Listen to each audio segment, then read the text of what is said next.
Liberty Blue, the essential New York Rangers podcast. I'm Andrew Chelney alongside Nick Zararis. And Nick, not only are the Rangers looking good, they're 6-1-1. They locked up Alexis Lafrenière to a 7-year extension. They didn't break the bank to do it. Feeling good.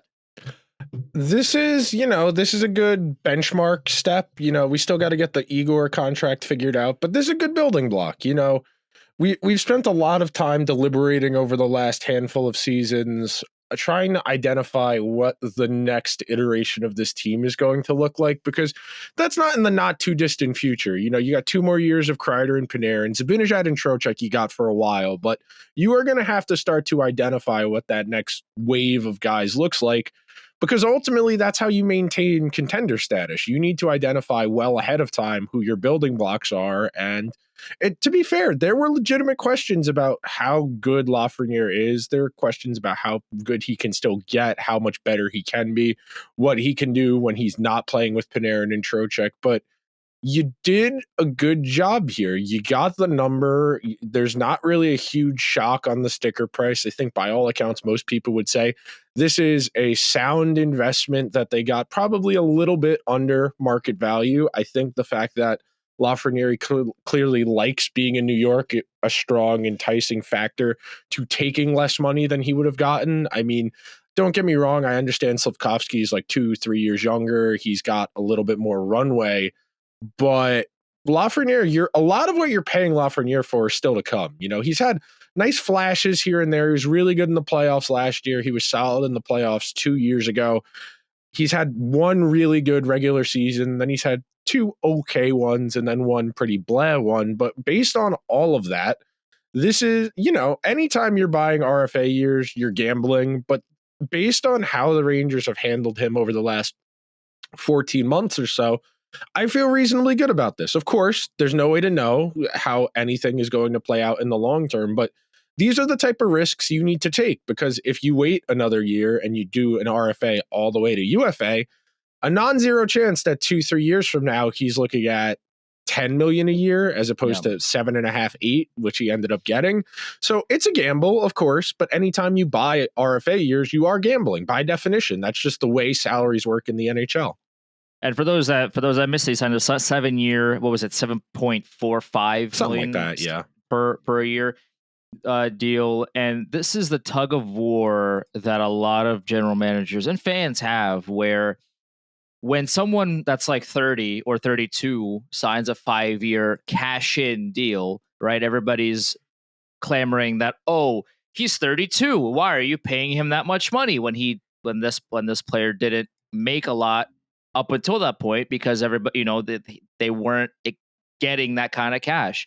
But now the flip side is, oh, but he's only 23. Why are you paying him so much money? It's like you just can't. First of all, like, you can't win with a lot of these takes, and also he's been really good. Like, defensively, it's an investment. It's not a guarantee, but yeah, exactly. It's like a projection. The idea is that, right? He just turned 23 2 weeks ago. Like, this is the kind of gamble that you make. First of all, he's the first overall pick and all that. That's great. But you can see the evolution of his game before your eyes. Like, I understand the numbers before this season weren't, and before last season too, weren't tremendous. But again, a lot of people that aren't Rangers fans, a lot of people that don't watch the Rangers on a daily basis, they just look at the stat sheet and say, oh, but he's not scoring 1 million points, but he's this, but he's that. Yeah, but because he's not getting power play one time. Like, if you put him on the power play one, let's just say you take Zibanejad off, or you take off whoever else, you put Lafrenière in, I'm sure he'd get to 70 points. I'm sure he'd get 75 points, but he's not on there. Most of his points are at 5-on-5, which is crucial. Like, it's such a critical detail to have in this whole scheme of things. This is a player that is not only coming into his own, he's doing it at even strength. And not only that, I mean, he's looking so confident with the puck, especially right now. He's really feeling himself. Yeah, defensively, I'd like him to get a little bit better, but I'm sure that will come as well. He's at the top of his game right now, and he deserves every penny. And I think this contract is really going to be a steal for the Rangers in a few years. It's only up from here for Alexis Lafrenière. So 2 years ago, he was averaging 15-13 a game. That was less minutes than Kakko, Kreider, Trocheck, Panarin, Zibanejad. Last year, he averaged, 17-16 a game. That put him behind Kreider, Zibanejad, Panarin, Trocheck. So this is somebody who in a 2-year window has gone from the 7th or 8th forward to the 5th or 6th forward, depending on the given game. Of course, there's going to be ebbs and flows there. And we talk about this a lot, but one of the best indicators of counting stat production is ice time. You need ice time to be able to produce counting stats. And there are ways to manufacture more ice time. There's special teams, which we know Lafrenière is not going to be a penalty killer. But if he were on a more traditional team that didn't have such an overloaded first power play unit, you could probably make an argument to get him an extra minute and a half to 2 minutes per game in a more favorable scoring environment, be more conducive to having a little more offense to his game. But for what he is right now and where he could conceivably be 2 or 3 years from now, this is a calculated but necessary risk. You know, maybe they find a way where 2 years from now, Panarin and Kreider are both like, yeah, we'll stay. We'll take significantly cheaper deals. And then you're still eventually going to need to hand this team over to a next wave of guys. And Lafrenière, Fox, and I assume Shesterkin are going to be the foundation of that next wave of guys. You probably can put K'Andre Miller, Braden Schneider in there as well, maybe Philip Hedl, but for all intents and purposes, you need to be not just thinking about the immediacy of right this moment. You need to be thinking about next year, the year after that, and the year after that. And that is something that, I will be fair, I have skewered Chris Drury's management of the roster a year or 2 or 3 in advance because he's made such short-sighted roster decisions in terms of trying to get better right away. This is a tangible and good decision that will help going forward. Now, It is incumbent upon the Rangers to continue putting Lafrenière in a position to succeed so that this contract doesn't become a joke because, you know, just because he's playing very well right now on a line with Panarin and Trocheck doesn't necessarily mean he's going to be able to do that 2 or 3 years from now with other guys. You know, they have found something that really works here stylistically, where because Panarin is shooting at such a high rate, it has opened up a lot more space for Trocheck and Lafrenière. Because Lafrenière has a lot more space, he's been able to get to those playmaking instincts that were so strong in junior, all of the assists. You know, 100-something points in junior hockey in a 60-something game season as a playmaker, that's not easy to do. And the fact that it took a little while to get going, I understand that. But the IQ has been there. The ideas have been there. We have come a long way since he got healthy scratched in that game against Tampa Bay in the fall of 2021. And just, it is encouraging that the Rangers are taking care of business ahead of time. And then one last quick point on this before we move on. I don't know why, if you were Lafrenière, you would do this. Like, this hurts your ability to earn the most money possible. You know, we always talk about how the contract doesn't necessarily help the team, or the team doesn't need to help the player, whatever. But if you're 23 years old, you want to parlay this into getting to UFA one more time, at least, before you start to decline. And he'll get to UFA at 30, which isn't old, which by all accounts, you know, that's not a bad one time to get there. But if I were his agent, I would be telling him we should have done 4 years. We should have got to UFA at 27. And then if you really wanted to maximize it again, we do another 4 or 5 year deal that gets you to 30, 31.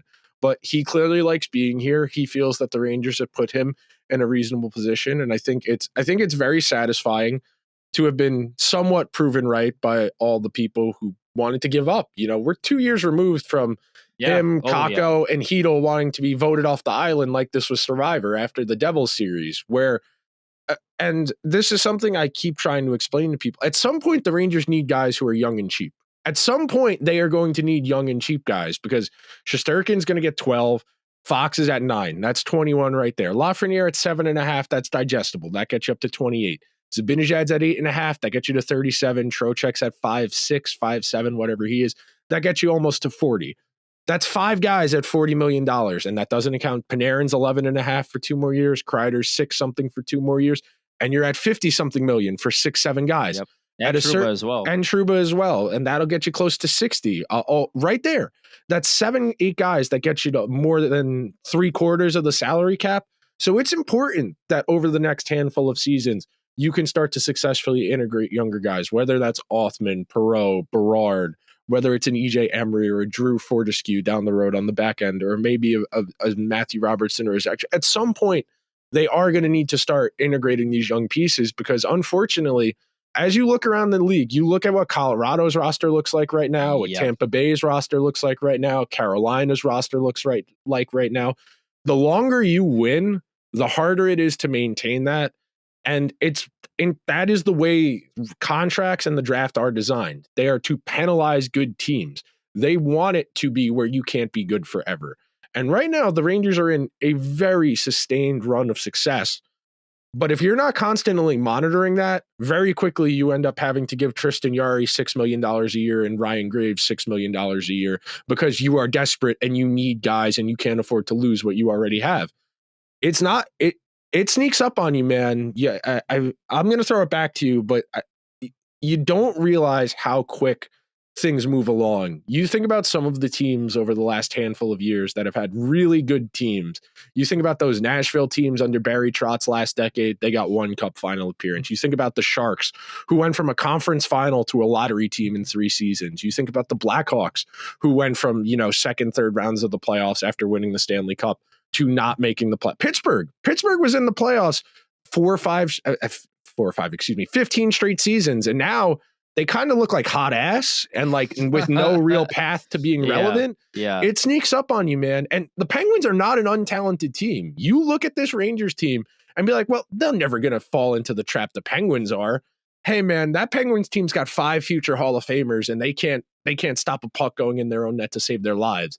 It sneaks up on you real fast if you're not actively monitoring and building for the future.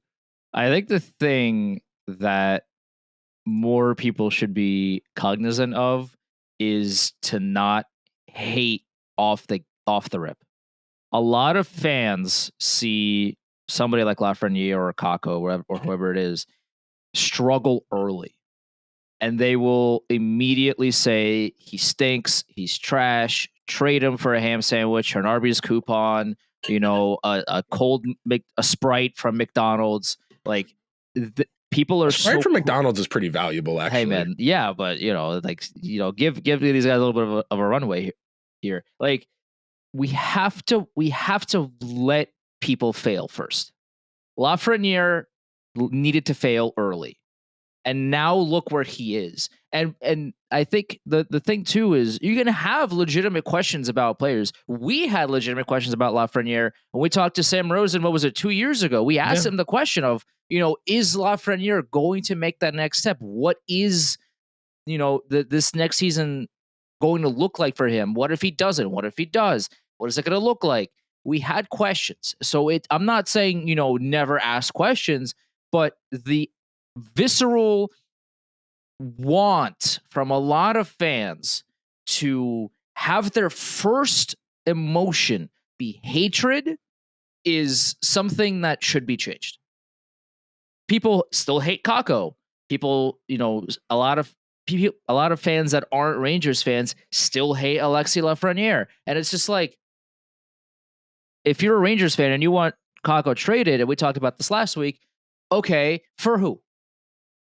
Who can the Rangers trade for that is as young as Kakko, as cheap as Kakko, and as defensively sound as Kakko? I'll wait, because there isn't one available. And also, if there is one available, if there's a name that, maybe X player can do it, you think that team's going to trade them away for a guy that you've trashed for his entire career without giving up more to get that guy? Okay, and if you get that guy, is that really going to make your team that much better, especially in the long run? A lot of people are so quick to trash and to hate, all these young guys, but they are so important to the team. They're so vital to the whole operation, not just in the short term, but also in the long term. You mentioned it with Colorado, with Tampa Bay. These are teams that have won a lot, and now they have to have young guys in the roster. They have to have these plug and play players because they don't have the money and the space otherwise. They need these guys in order to field a hockey team. So if you get rid of all these guys, and let's say you know for some reason you want to trade all of them for 33-year-old X, Y, and Z. Okay, but they're gonna walk next year, and you're gonna have to replace all of them with who? Like you can't whack-a-mole the third line. You can't whack-a-mole 6-7 players on a hockey team every year and expect to win. That's just not possible.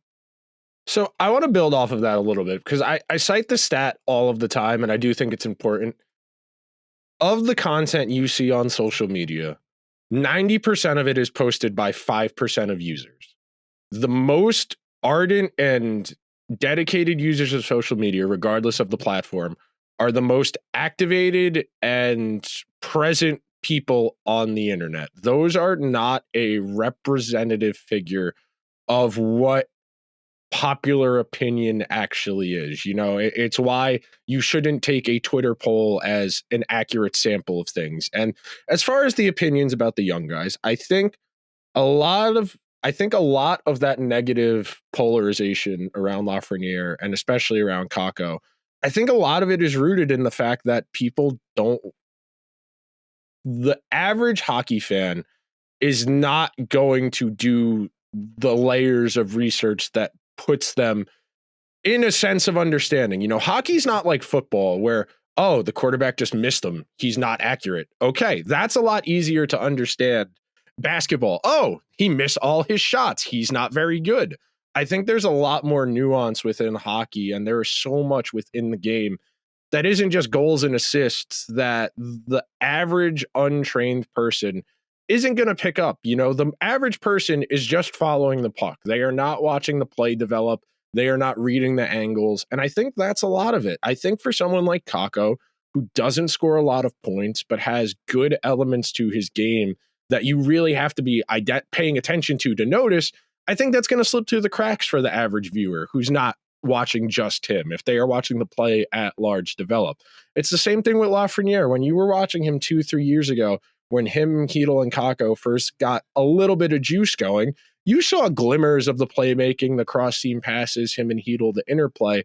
But if you are not a dedicated hockey watcher to the point that you can identify stuff away from the play and non-just goal scoring, I mean, there are people who write about professional hockey who do not articulate what good defense is.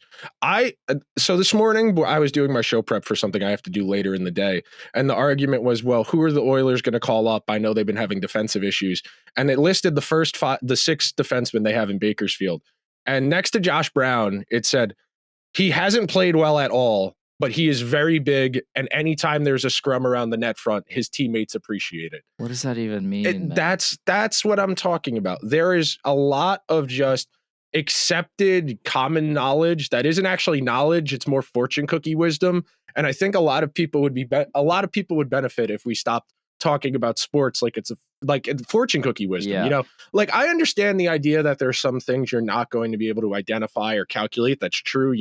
Momentum statistically does not exist, but if you watch professional sports, you can identify how a game momentum starts to build. If you have for example, if you get a sustained shift of 45 seconds of offensive zone time, you get 2 or 3 chances, the goalie saves it, and we go to a line change, you feel a little bit of momentum going your way. That type of thing. You block a punt in football, you get a short field. That is not tangible. You can't track the feeling of that. But watching and having played, you can feel that difference. That's the thing here. One last thing on this, I do want to say, I don't know whether or not Trocheck was trying to be passive aggressive or not, but knowing one of your teammates is about to reset the market and then saying something about, well, he did right by the Rangers, whether or not he meant it, be smarter. Like, don't do that to a teammate. Like, you should never, like, I know everybody has worked a service job at one point or another, and their boss has been like, don't talk about your money with the people you work with. Don't talk about your paycheck. Don't talk about what you bring home. No. Everybody should make as much money as they possibly can. The Rangers are a bazillion-dollar organization that play in a building that they don't pay taxes on because of a tax loophole from the 70s. Shesterkin should get 12 and a half, and the Rangers should be happy he's only asking for that much. Like, genuinely, you look at some of the contracts around the league, and you want to say, well, the big contracts, they're worrisome. All right, so what's the worst example of the big superstar contract? Mitch Marner, you're telling me you wouldn't sign up for 100 points of borderline Selke caliber defense, and that's bad? You're telling me that's bad. You can look. All right, I'll give you Huberdeau, but that's a little bit different because that was a sign and trade. I'll give you Huberdeau if you want for the big, massive. And he played well in Florida. He's just not having a great time in Calgary at all. No, and it's stylistic too because Florida plays very different than what Calgary wants to do. So I understand the reticence, but, and I'll say this. Everybody wants to say, well, Shesterkin should do them a solid. How come they can't build?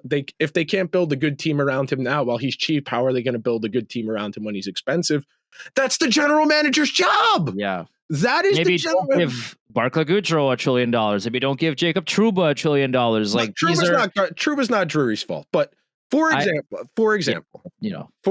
I had somebody say as Adam Gretz, who writes a Substack, he's written for a few places. I was talking with him over the weekend about it. And he's like, well, what's the argument for not paying Shesterkin? What goalie are they going to get to replace him?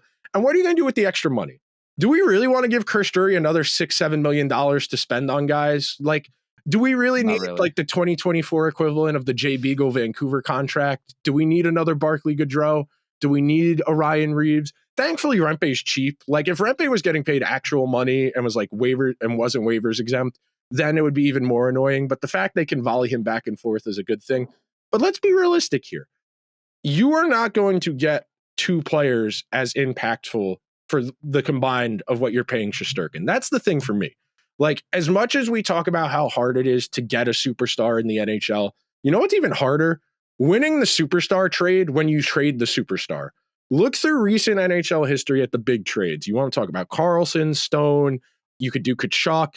The team trading away the star does not win the trade. Yeah. Ever.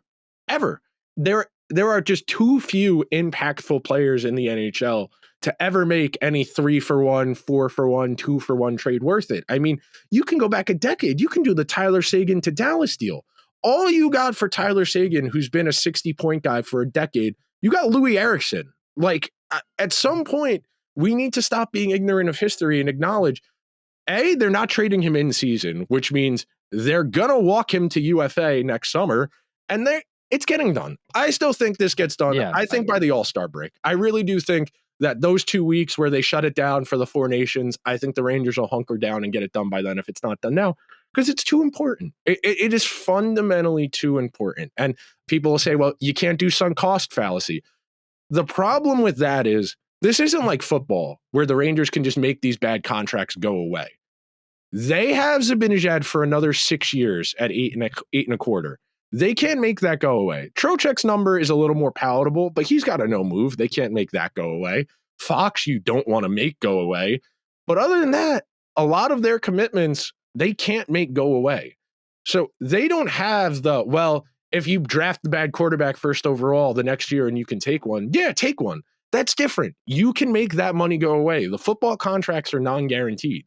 These bad contracts, or these difficult, expensive contracts, I should say, because, for all their faults, Zibanejad's a good hockey player. He's just not as good as he needs to be. There's levels to it. That's the thing. And the thing about the draft, too, is, and I don't mean to cut you off, but the thing about the draft is, in the NBA, in the NFL, in these leagues, those guys come in right away. These guys come in day one, and they like if they're a true star, they star immediately. Right, where in the NHL, you can get a couple of guys to do that, like the Connor Bedards. You get maybe 4 a year. Yeah, four in 1 year is a lot. Where in the NFL and the NBA, what you're expected, like in the NBA, the top 15 are expected to be solid players, and even the later first round picks are expected to have some kind of role on the team immediately.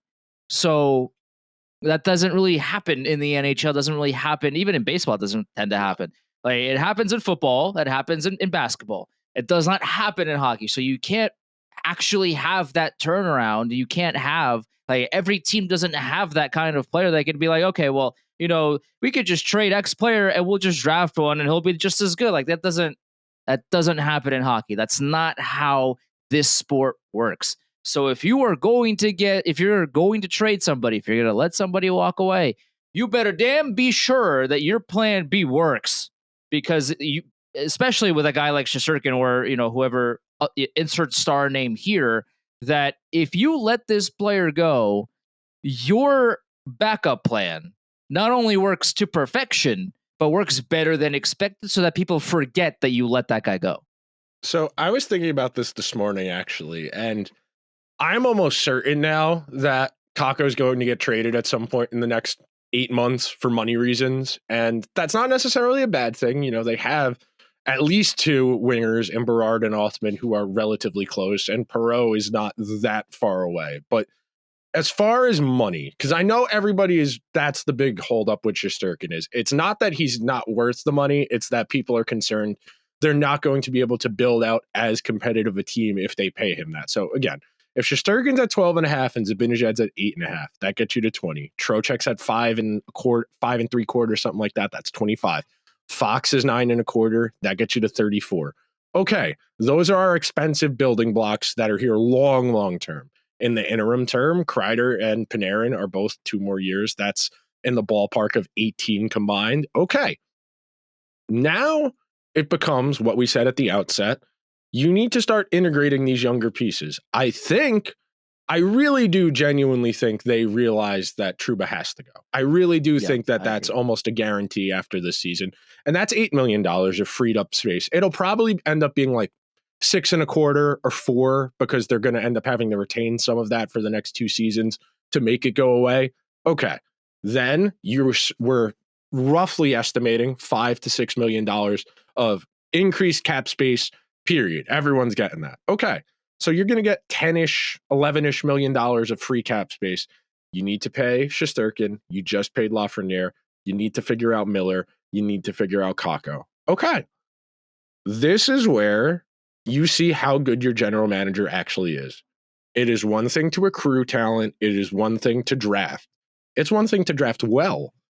Until I actually get a handle on what the vision is. And I think this will be I said it last year was going to end up, and I think it's more this year. This will be what defines the tenure. So point at, if they win the Stanley Cup this year, it doesn't really matter. But other than that, assuming that, 90 something becomes another 90 something, we're looking at a real calculated, how good am I right now? And how good are my guys going to keep being decision? And at some point on this episode, I promise we'll actually talk about the games they've played in the last week. I promise. But these big picture topics are just a little more engaging than talking about a game. Because I'm going to go out on a limb and say, if you're listening to a Rangers podcast, you watch the games too. Right. You don't need us to recount the individual goals, especially if it's not something special. But and these types of conversations are more interesting, I feel, because you watch the game. You watch the game already. If you're taking the time to listen and engage with more content, you watch the games. If they couldn't beat the Ducks, okay, yeah, we would have opened up the show making fun of them for losing to the Ducks because that would have been funny. Yeah. But Dostal played really well. Yes, he did. He's incredible. He's good. Yeah, he's a good goalie. I can't get a handle on the Ducks because I feel like they should be better than they are because they've got a lot of talent. Like you look at their forward group, you got Dostal, you've got nice pieces, but it doesn't fit. I feel like they have too many redundant skill sets. But real quick to circle back and finish the Rangers point, they're really close. We are talking about the margins of the margins is the difference between them, Florida, Dallas. If you want to put Vegas in there right now for how they've started, Winnipeg has come out of the gate really hot as well. I'm not sure how good Winnipeg is going to be long-term, but the Rangers are right there with the other great teams in the league right now. I should amend that. The Rangers are right there with the best teams right now. I don't think anyone is truly great. I know as good as the Rangers have played, they're 2 losses, 1 in overtime. The Rangers are playing very well. I think all of these teams have major flaws. That's the thing. Not like last year where on paper, I think Florida was up there. I think Edmonton was up there. But right now, this is as open as it's going to be. You keep getting these kicks at the can. You're not necessarily going to get people to do you the favors like you've had the last few years too, where Pittsburgh had to start Louis Domingue in a playoff series. Carolina had Freddie Anderson just slip on ice because he forgot ice is slippery this past season. Like, you're not going to keep getting favors. Yeah. And at a certain point, it becomes, well, damn, we can't afford to keep doing this. We have to change how we're attacking this, even if it means getting worse in the interim.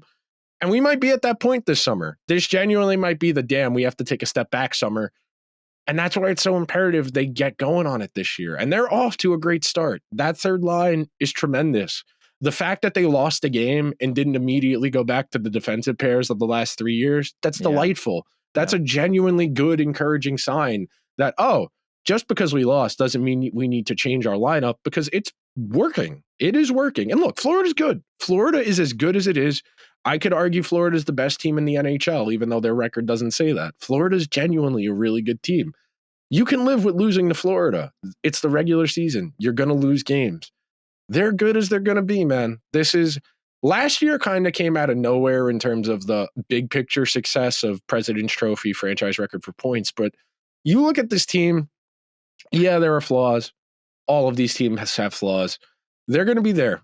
They're going to be in that final 8 teams. And then after that, it depends on how things shake out. And they lost to Florida. Some of it was their own doing, like the giveaway in the first minute of the game that led to the goal. And, some of it was their fault, sure. But Bobrovsky also kind of like stole the show. Like, my man's saved like maybe 3 surefire goals. I mean, if it was Bob on not that kind of night, he gives up those 3 goals, Rangers win 4-3, right? So the Rangers played relatively well. Yeah, I mean, there's some giveaways, there's some bad turnovers, but you can't play flawless hockey for 82 games. It's just not possible. And especially against a team like Florida, when you have giveaways like that, when you have these kind of lapses, Florida is going to cash in on them. That's what they did.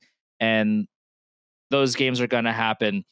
I'm not too worried. The Rangers are playing really well. They played well against Montreal. I mean, they were skating circles around Montreal. They kind of let them in a little bit. The score was like 7-4, something like that. They let them in a little bit, maybe a little bit, more than we would have liked to see. Especially, I think, especially in that second period, there was Canadians are kind of like in the Rangers zone a lot. Like, what's going on? But when your best players are your best players, Shesterkin stole the show in that game, and the Rangers won that game pretty handily. And for the Ducks, yeah, I mean, the Rangers played well for the most part. Dostal just was great.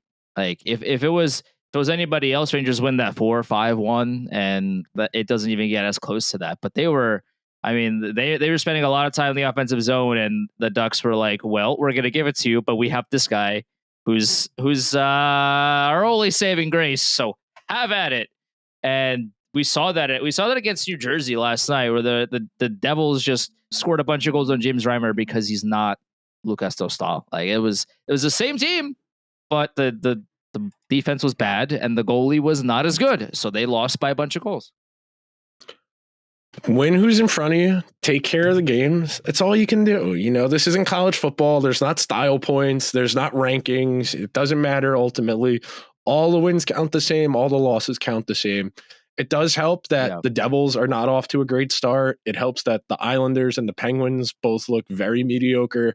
It helps that the Capitals are definitely struggling a little bit to integrate all of their new pieces. Islanders legend Matt Martin back on the team. He just didn't want to go home. I respect it. But at a certain point, just go be a family man. What are you trying to prove? What's left to prove? You're 30 some odd years old. You've made more money than 99% of humanity who has ever lived in the history of the species. At some point, just go live with your family. You got a wife, you got kids. Go enjoy that, man. What's there to prove playing 14 minutes a night for Patrick Waugh in front of 8,000 people on a 38-win team? I don't think he's got something to prove. I mean, it's one of those situations where he this is his choice because of how much he just loves to play the game. This is one of those things where, regardless of how well he's actually playing, and regardless of how well these other factors, go be a god at men's league. Yeah, listen, that's what if I was a former NHLer who had like 20 million in the bank, I would just be showing up at men's league on Long Island and dusting them and being like, I did a great job at men's league tonight, babe. I scored 8 goals. Yeah, I mean, Matt Martin is still here because Matt Martin wants to be here. And the thing about Lou, as Islanders fans well know, is that when he likes a guy, Oh man, He brought Matt Martin to Toronto and gave him $2 million a year. Yeah. When you are in Lou's corner, when you are on Lou's good list, he will make sure Santa brings you presents. I mean, my man is hanging on to Matt Martin, and Matt Martin is going to continue to take the deals when presented to him. Again, it's one of those things where like Matt Martin wants to be in the NHL, obviously, but there's no team in the NHL that will give him a contract other than the Islanders. Like, let's be real here. But the thing is that he's there because Lou wants him there. Lou doesn't have to give Matt Martin a contract, but he did, and so he's here. Like I feel like we have to explain to these GMs how money laundering works. Just make him a consultant. Yeah, make him an advisor. Sure. Put him on staff. Don't have him count against the cap, and don't play him. We should make that into the graphic. We should teach general managers how money laundering works. I mean, do they not understand how consulting works? How like McKinsey gets $1 trillion a year to do nothing? Like that's all we got to do here. You don't actually want Ryan Reeves to play hockey for you. You want him around your team. You don't want Matt Martin to play hockey for you. You just want him around your team. You don't actually want Matt Rempe on your team. You want Matt Rempe around your team. That's the thing, man. You could do a lot worse. You know, it's different in basketball where you can Udonis Haslem someone and they don't play, but they're on the bench in the uniform every game. We don't have the DNP coach's decision in hockey. Right. That's the thing, man. And when you're a team like the Islanders, that 12th forward spot matters because you need every make him last an ambassador. Guy. Yeah, make up a title. It doesn't matter. That's the thing too. Is when you want these guys around your team, but they aren't good enough to play, you can make up a title. Yeah, there's no salary cap for staff. You can spend as much as you want on staff. You could have 1,000 consultants and advisors. I feel like a missed opportunity here because Matt Martin's been there forever. Even though he's Canadian, he identifies more with Long Island. I do think it's very funny. A few years ago, I remember them doing like a preseason, like who's going to win the Super Bowl thing. And Matt Martin very casually is like the Lions. And then I was like, oh yeah, that's right. He's from that part of Canada where like Ontario is across the water from Detroit. And I'm like, oh yeah, that's right. He's not American. He's not from the New York area. Because my brain, it's like, yeah, Matt Martin's been here my entire life. So that he's Long Island by association at this point. Real quick, one last thing on the Rangers before we get out of here. Lindgren looks bad. I know he hasn't played a lot of hockey in the last month, considering he's been hurt. He looks very slow. Yeah. He looks very slow. And I assume with reps, that'll get better. But he looks very slow, and his puck-making decision-making, his puck skill decisions have not been very good. And that's been the knock against his game for a while now, is just he's not adequate enough as a puck mover, and it puts a lot more pressure on his partner. But he hasn't looked good so far. No. It'll get better, I imagine. But if it doesn't, that's it. That's really it. If it doesn't, that's it. It's over. Yeah, and that's been the fear from at least from my end, and I'm sure from yours as well, coming in that, you know, we weren't super high on him before this. And I understand he was hurt, he came back. Here's the thing too, though, people have to think about rationally. If Ryan Lindgren was not ready to play in these couple of games, then he shouldn't have played. They rushed him back. I mean, they always do this. They've always done this. And like I understand that practice is never game time feel. I understand that, you can skate as hard as you want in practice. You'll never play as well. You'll never catch up to game speed just by practice. I understand that.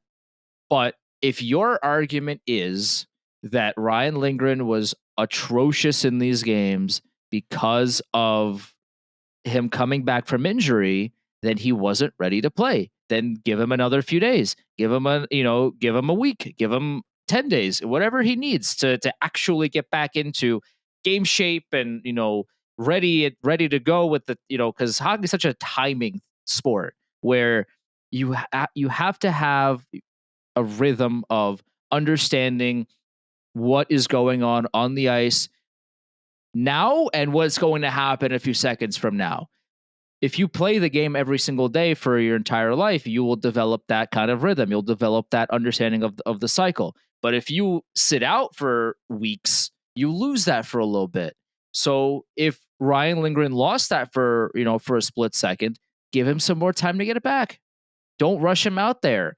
And I think it is a little bit telling that the Rangers not only are putting him on the third pairing, it's kind of a battle right now. I mean, I understand Lindgren, is not going to be taken out for at least for right now, but there's kind of a battle brewing between Lindgren, Trouba, not Trouba, Lindgren, Jones, and Mancini. They're in that revolving door. Ruhwedel just got sent down to the AHL because Mancini won that seventh quote unquote spot, I guess, over Ruhwedel, who, and it's interesting because at the deadline, I would have to imagine that they're going to bring in another defenseman just as an insurance policy.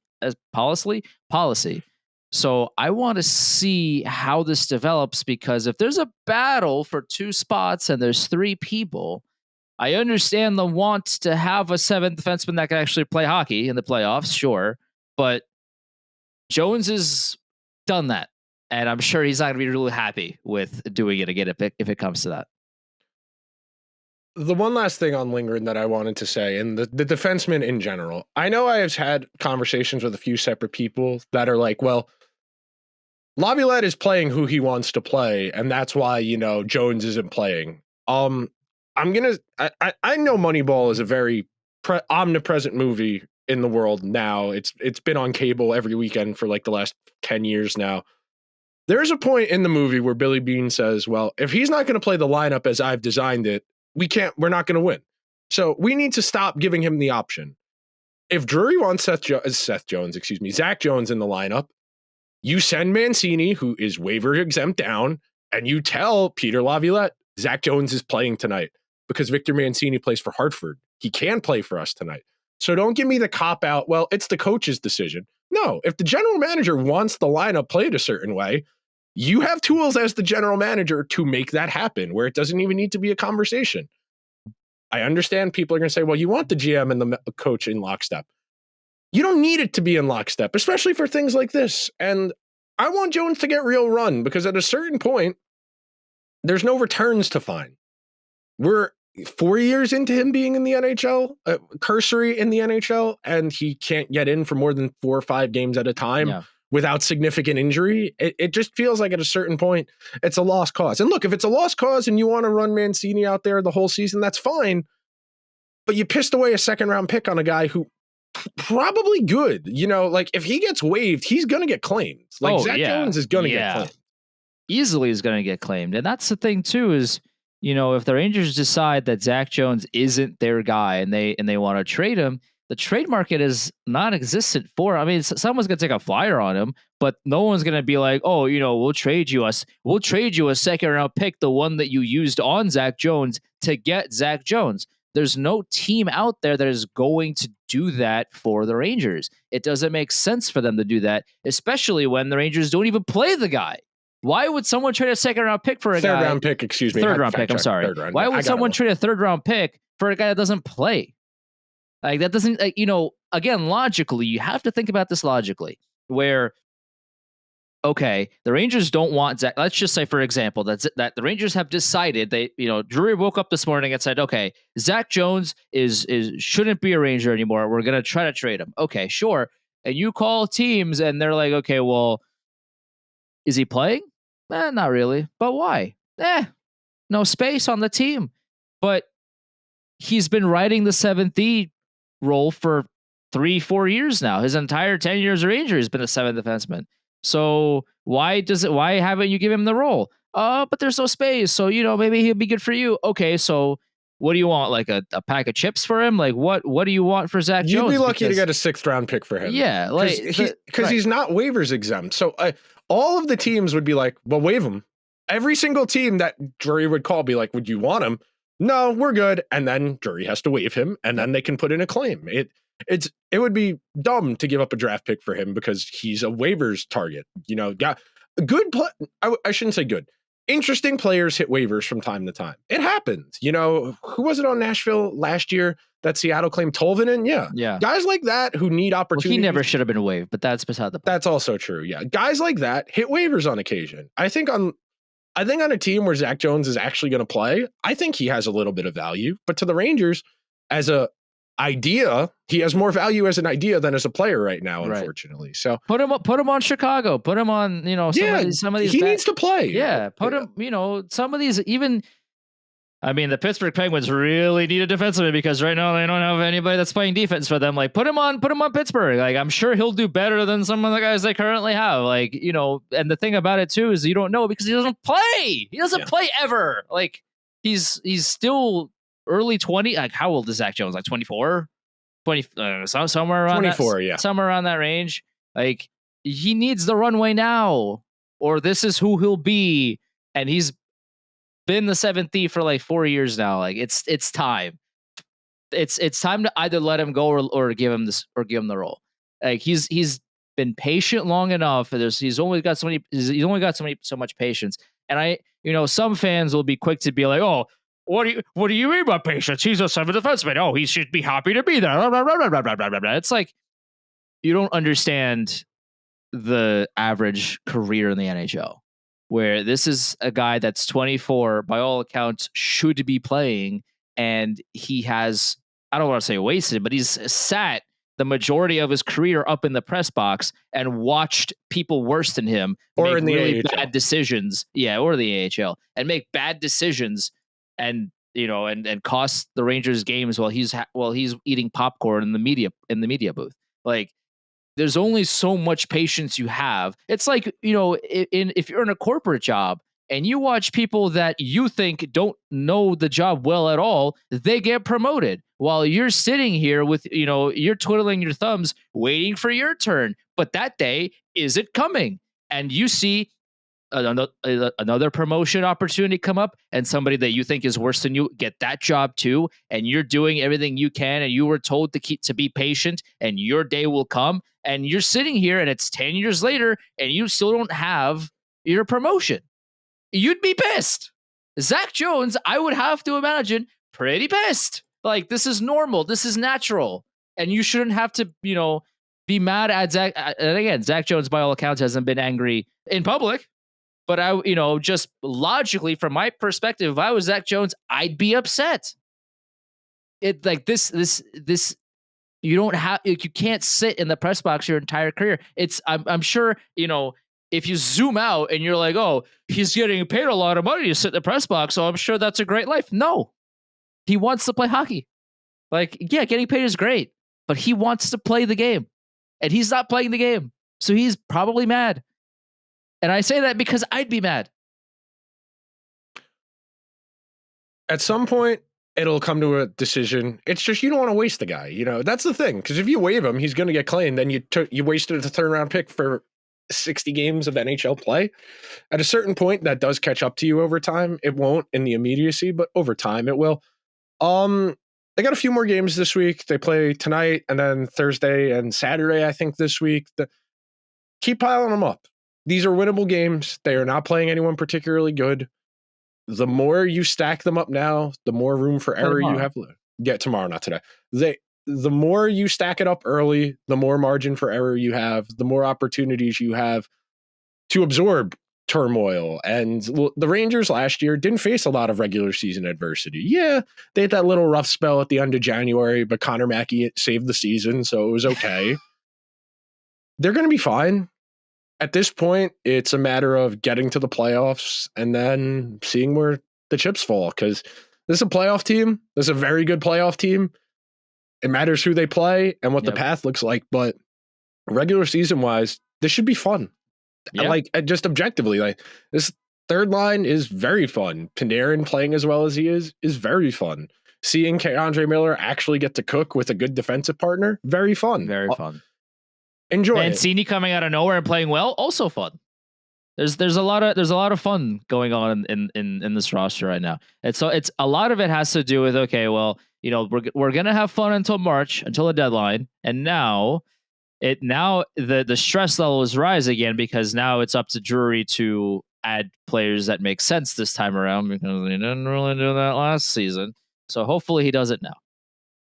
All right, that'll do it for this week's edition of Liberty Blue. Please, if you could be so kind, subscribe to the show wherever you get your podcasts. If you're listening on Apple or Spotify, please give the show a 5-star review. If you're over on YouTube, Leave us a comment. Let us know what you think about the Lafrenière contract. Like the video, hit the alarm bell so you get a notification whenever new content goes live. We will talk to you guys next Monday. Later.